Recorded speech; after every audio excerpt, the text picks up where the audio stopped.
청취자 여러분, 오늘 아침에 카페에서 커피 건네주는 바리스타한테 감사합니다 하고 상냥하게 웃어주신 기억 혹시 있으신가요? 아마 대부분 습관적으로라도 가볍게 미소를 지으셨을 겁니다.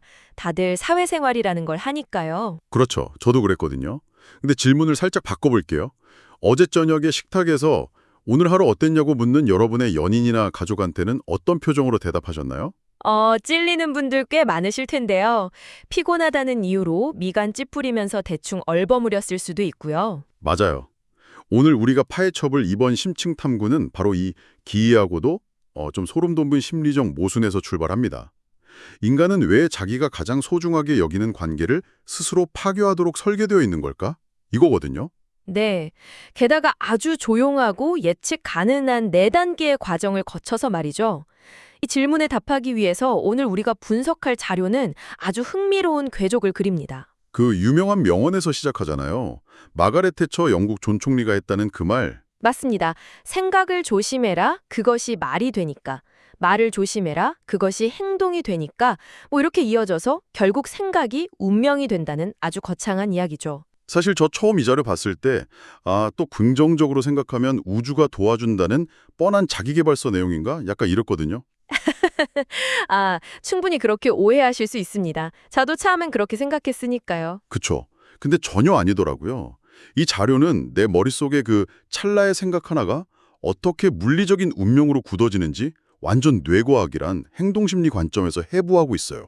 네, 게다가 그 거대한 운명론을 역사책에서 꺼내가지고 지금 이 방송을 듣고 계신 여러분의 집 거실 소파 위로 끌고 들어온다는 게 핵심입니다. 거실 소파 위로. 와, 그 표현 딱이네요. 그럼 우선 이 거창한 6단계 로드맵부터 좀 짚고 넘어가 보죠. 생각에서 말, 행동, 습관, 성격, 그리고 운명. 이게 정확히 어떻게 작동하는 메커니즘인가요? 이걸 단순히 동기부여 차원이 아니라 우리 뇌의 신경 가소성 측면에서 바라보면 훨씬 이해가 쉽습니다. 신경 가소성이요? 뇌가 막 변한다는 그 개념 맞죠? 네, 맞습니다. 우리가 어떤 생각을 할 때 뇌에서는 특정 신경회로, 즉 시냅스가 활성화되잖아요. 예를 들어 짜증스럽고 비판적인 생각을 한번 스치듯 하는 건 뇌의 얇은 시로라기 하나를 연결하는 거랑 같아요. 실오락이면 쉽게 끊어지겠네요, 처음에는. 그렇죠. 하지만 이게 입 밖으로 나와서 말이 되고 또 물리적인 행동으로 반복되면 상황이 달라집니다. 뇌는 아예 그 신경회로에 미엘린이라는 물질을 덮어씌워서 고속도로를 뚫어버리거든요. 내가 딱 보고 어라, 이 사람이 자꾸 이런 패턴의 생각과 행동을 하네? 그럼 아예 다음번엔 더 빠르고 자동화되게 내가 세팅을 바꿔줄게. 이러는 거군요? 정확합니다. 바로 그 자동화된 상태가 습관이에요. 그리고 그 습관들이 굳어져서 남들이 나를 인식하는 프레임이 되면 그게 성격이 되는 거고요. 야, 그럼 결정적인 위기나 기회의 순간에 결국 이 성격이 나의 선택을 완전 지배하게 되는 거잖아요. 맞아요. 그 선택들이 누적된 최종 결과값이 바로 운명인 거죠. 그러니까 운명은 막 하늘에서 뚝 떨어지거나 사주팔자로 정해진 게 아니라 내가 매일 무의식적으로 뚫어놓은 뇌의 고속도로들이 만든 필연적인 종착지라는 겁니다. 그렇게 들으니까 낭만적인 운명론이 아니라 이건 철저한 설계도, 약간 건축학 같다는 생각이 드네요.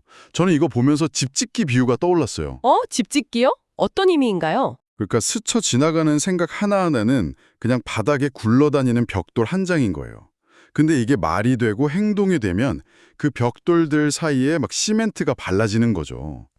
튼튼해지겠네요. 네네. 그렇게 어느새 지붕이 덮이고 문이 달린 튼튼한 집이 완성되는데 그 집의 이름표에 운명이라고 적혀 있는 겁니다. 결국 내가 무심코 던진 벽돌들로 지어진 집안에 나 자신이 갇혀 살게 되는 셈이죠. 와, 그 비유 정말 탁월하네요. 그 집 짓기 비유를 관계라는 측면으로 연결해보면 아주 치명적인 결론에 도달합니다. 치명적인 결론이요? 네. 우리가 사회생활할 때는 남들 시선을 의식하잖아요. 그래서 아주 정교하고 매끄러운 벽돌로 남들한테 보여줄 외벽을 예쁘게 쌓습니다. 그죠. 밖에서는 완전 나이스한 사람이죠, 다들. 그런데 당신이 가장 안전하다고 느끼는 그 운명이라는 집 안쪽, 즉 가장 친밀하고 소중한 사람들과 공유하는 공간에서는 어떨까요? 거칠고 금이 간 벽들을 마구잡이로 쌓아올리기 시작한다는 거죠. 바로 그 지점입니다. 제가 오프닝에서 던졌던 그 질문. 왜 우리는 처음 보는 바리스타한테는 에너지를 다 쏟으면서 나를 가장 사랑하는 사람 앞에서는 무례해질까? 이거 진짜 너무 비합리적인 거 아니에요? 진화 심리학이나 인지고약적으로 보면요. 인간은 에너지를 아끼려는 강렬한 본능이 있습니다. 밖에서 사회적 가면을 유지하고 낯선 사람들과 마찰을 줄이려면 엄청난 인지적 에너지를 써야 하거든요. 이거 대인관계 배터리 같은 거군요. 맞아요. 소위 말하는 대인관계 대역폭을 밖에서 완전 다 써버리는 겁니다. 그러고 나서 가장 편안한 관계, 나를 무조건 이해해 줄 거라고 믿는 사람 앞에서는 뇌가 절전 모드로 들어가 버리는 거예요. 아, 절전 모드. 배터리가 없으니까 기능 다 꺼버리고 쉴래. 이거네요. 네, 문제는 이 편안함이 착각을 불러일으킨다는 거예요. 상대방의 호의나 배려를 내가 굳이 노력하지 않아도 당연히 받아야 할 권리로 오작동시키는 지점이죠. 뇌의 절전 모드라니까 이해는 가는데 사실 너무 이기적이잖아요. 저는 이 관계의 역학을 보면서 젠가 게임이 떠올랐어요. 보드게임 젠가 말씀하시는 거죠? 나무 블록 빼는 거. 네네. 보통 친밀한 관계를 이미 가입 다 끝난 종신보험처럼 생각하는 사람 많거든요. 이 사람은 내 편이니까 절대 해지 안 될 거야 이러면서. 아주 흔한 착각이죠. 근데 오늘 자료 보면 관계는 보험이 아니라 쟁감이다.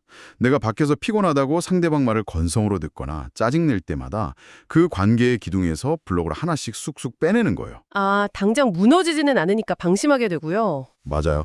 당장 탑이 안 무너지니까 안심하는 거죠. 거봐, 내가 이렇게 막대해도 우리 끄덕 없잖아 하면서. 근데 구조적으로는 속부터 완전히 썩어 들어가고 있는 거잖아요. 예리하십니다. 겉으로 멀쩡해 보인다는 그 착시 현상이 사람을 방심하게 만들죠. 이 자료에서 이와 관련해 굉장히 서늘한 경고를 하나 던집니다. 사람 마음 한순간이다 라고요. 사람 마음 한순간이다. 진짜 뼈 때리는 말이네요. 우리는 상대방의 인내심이 영원할 거라고 철석같이 믿지만 사실 그 젠가탑이 무너지는 데는 단 하나의 블록만 더 빠져도 충분할 때가 오거든요. 바위처럼 단단해 보였던 마음에 미세한 금이 가고 그게 한순간에 쩍 갈라지는 겁니다. 자, 그럼 이제 오늘 심층 탐구의 핵심으로 들어가 보죠. 듣고 계신 여러분의 일상을 아주 뼈아프게 찌를 소중한 관계가 무너지는 4단계 과정입니다. 네, 이거 정말 중요하죠. 자료를 보면 관계의 붕괴는 어느 날 갑자기 화산 터지듯 일어나는 게 아니라 절벽이 파도에 깎여 나가듯 서서히 진행되는 침식이라고 표현하거든요. 그 1단계가 아주 사소한 실수입니다. 맞습니다. 1단계는 말 그대로 사소해요. 상대방의 중요한 일정을 깜빡하거나 대화 중에 계속 핸드폰만 들여다보거나 아니면 약속 시간에 매번 5분씩 늦는 그런 식이죠. 여기서 제가 좀 반론을 제기하고 싶은데요. 아니, 우리 다 평범한 인간인데 어떻게 매번 완벽합니까? 기념일 좀 깜빡할 수도 있고 피곤하면 핸드폰 좀 볼 수 있죠. 고작 이런 실수 하나가 관계 파괴의 1단계라는 건 좀 가혹하지 않나요? 아, 그 실수 딱 하나가 파괴한다는 뜻이 아닙니다. 이 1단계의 진짜 무서운 점은 그 사소한 실수가 어떤 메시지를 전달하느냐 있어요. 메시지요? 네.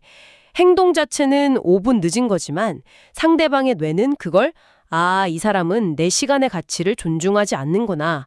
혹은 나는 이 사람한테 1순위가 아니구나. 이런 신호로 받아들인다는 거죠. 아, 그러니까 의미 부여가 되는 거네요. 그리고 결정적인 건 이게 반복될 때입니다. 단발적인 실수는 진심 어린 사과로 복구가 가능해요.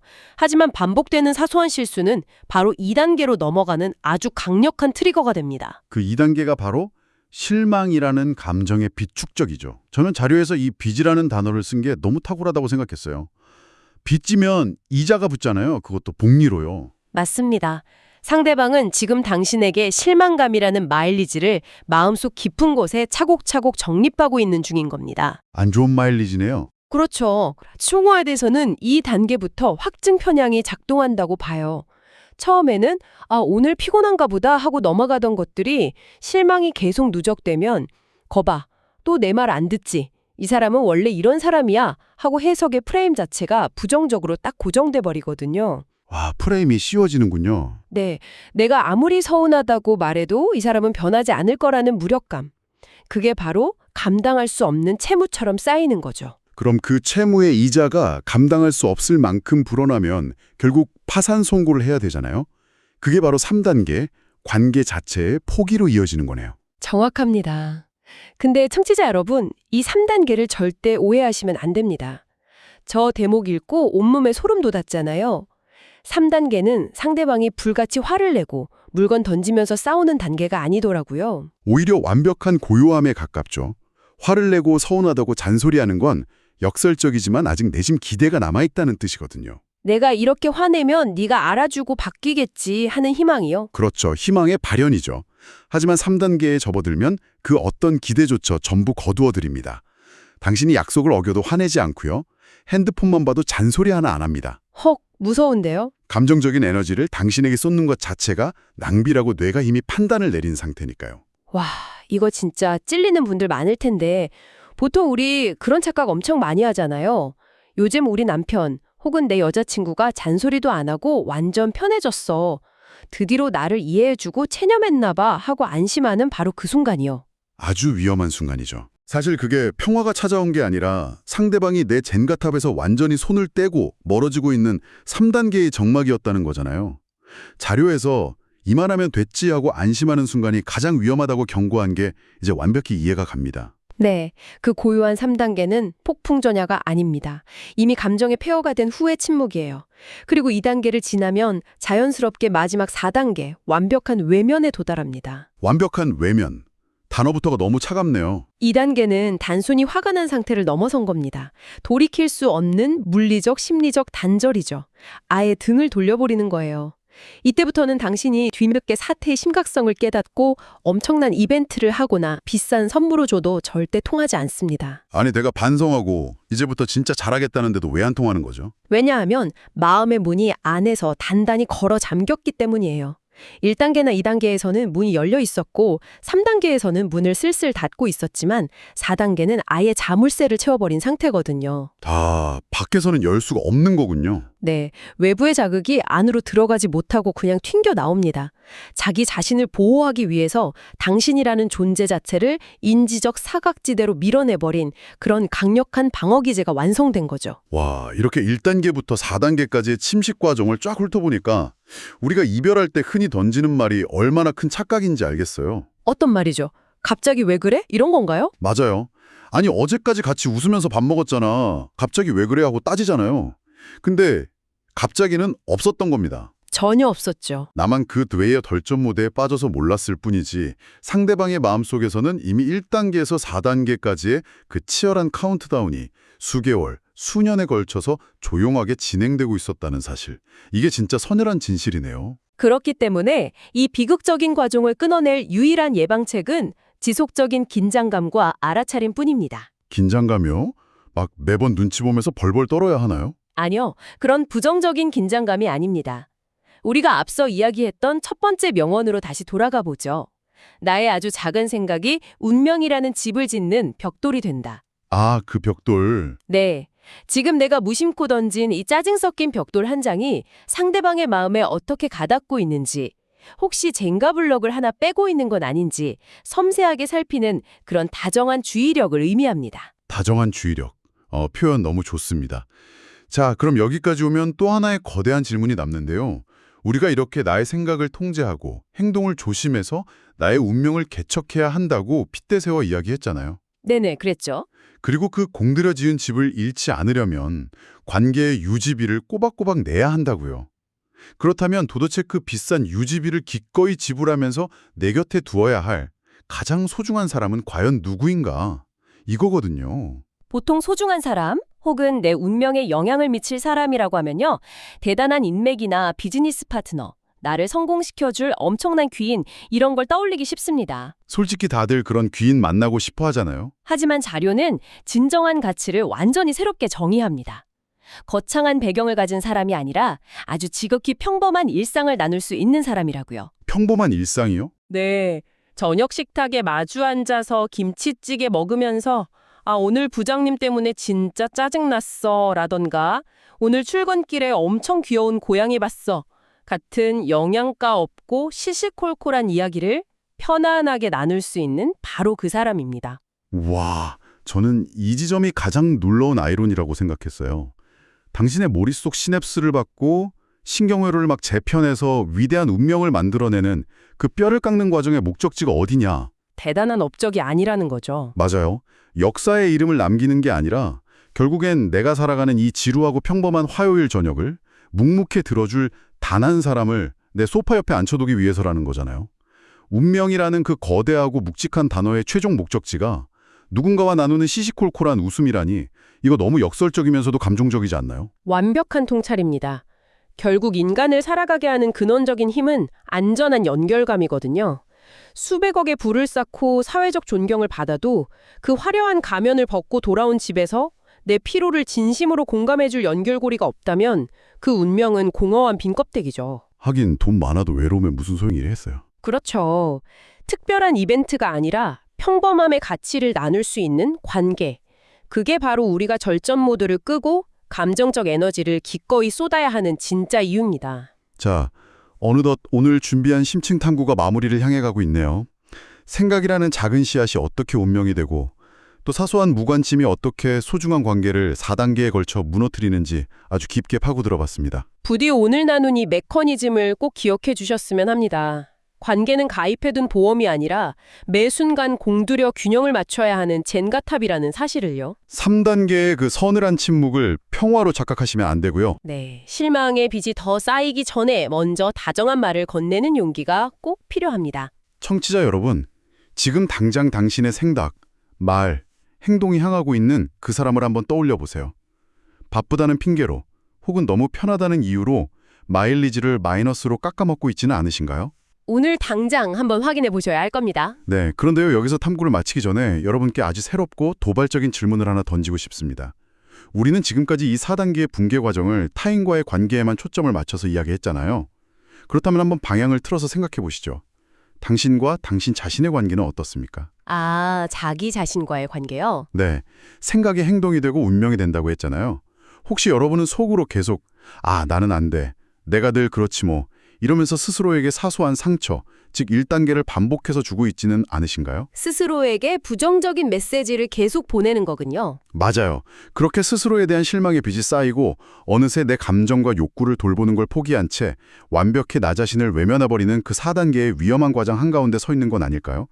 타인의 마음을 지키기 위해 젠가탑을 조심스럽게 다루듯 오늘 밤에는 당신 스스로의 마음에 쌓인 실망의 빚부터 다정하게 탕감해주는 건 어떨까요? 그 작은 생각의 전환이야말로 당신의 진짜 운명을 구원할 첫 번째 시멘트가 될지도 모릅니다. 나 자신에게 먼저 다정한 주의력을 기울여야 한다는 말씀 정말 깊은 여운을 남기네요. 지금까지 이번 심층 탐구였습니다. 끝까지 함께해 주신 여러분 감사합니다.